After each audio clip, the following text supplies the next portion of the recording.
শনি মঙ্গলবার ছাড়া আমরা স্বপ্নে ভালো কিছু জিনিসও দেখতে পারি। কেউ দেখছে যে আমার বিয়ে হচ্ছে, কেউ দেখছে আমি চাকরি পাচ্ছি, আবার কেউ দেখছে যে আমার সামনে কোনো একটা মঙ্গলজনিত কোনো একটা আমার যেটা চিন্তা ছিল বা আমার যেটা ইচ্ছা ছিল সেটা বাস্তবায়িত হচ্ছে।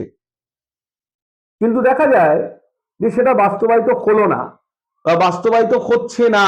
এই ক্ষেত্রে একটা সবচেয়ে বড় ব্যাপার যে শনি মঙ্গলবার যদি কোনো ভালো স্বপ্ন দিনের বেলা দেখেন, সূর্য উদয়ের পর যদি কোনো ভালো স্বপ্ন দেখেন, তাহলে সেই স্বপ্ন সফল হওয়ার সম্ভাবনা সবচেয়ে বেশি থাকে। আরেকটা দিন যেটা হচ্ছে বৃহস্পতিবার, সেই বৃহস্পতিবার দিনও যদি সকালবেলা বিশেষত ব্রাহ্ম মুহূর্তে যদি কোনো ভালো স্বপ্ন দেখেন, তাহলে সেই স্বপ্নর জায়গাটা বাস্তবায়িত হওয়ার অনেক সম্ভাবনা থাকে। এখন আপনি বলতে পারেন যে আপনি একটা স্বপ্ন দেখলেন আপনি রাজা হয়েছে, তাহলে বর্তমান দিনে কি আপনি রাজা হবেন? না, সেরকম নয়। আপনি আপনার যে সার্কেল আছে সেই জায়গাটার মধ্যে একটা প্রতিষ্ঠা পাবেন, প্রত্যেকে আপনার মূল্যবান মতটা গ্রহণযোগ্য বলে গ্রহণ করবে। এইভাবে বিষয়বস্তুগুলোকে ধরতে হবে।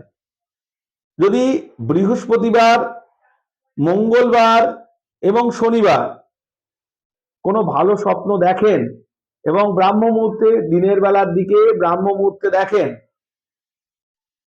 তাহলে সেই স্বপ্নের ফলস্বরূপ আপনি একটা ছোট্ট টোটকা করবেন। আপনি দেখবেন যে বেল, গোটা বেল, এই গোটা বেল করবেন কি, যে কোনো মন্দিরে যাবেন, নিজের মন্দিরে গিয়ে মহাদেবকে গোটা বেল চড়াবেন, বিশেষত 5টা কি 7টা। অবশ্যই দেখবেন এই বেল চড়ানোর ফলে আপনি তার সুফল পাবেন এবং যে স্বপ্ন দেখবেন অনেকাংশে সেটা 80% ক্ষেত্রে এটা বাস্তবায়িত হবে। নমস্কার, মৃণাল জ্যোতি চ্যানেলের সাথে যুক্ত থাকুন।